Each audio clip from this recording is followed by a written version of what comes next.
Hi everyone, today I'm gonna make one of my favorite bulgogi taco.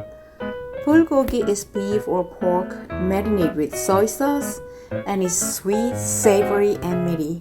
It's even more delicious with fresh salsa and creamy guacamole. So let's get started.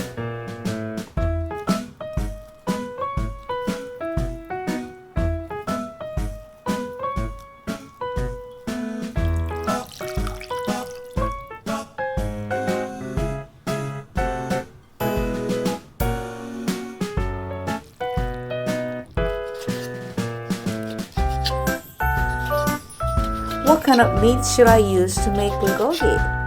I strongly recommend you use thinly sliced beef brisket.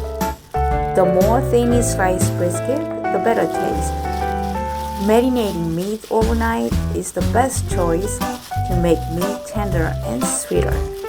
If you don't have time, marinate at least for 30 minutes to an hour.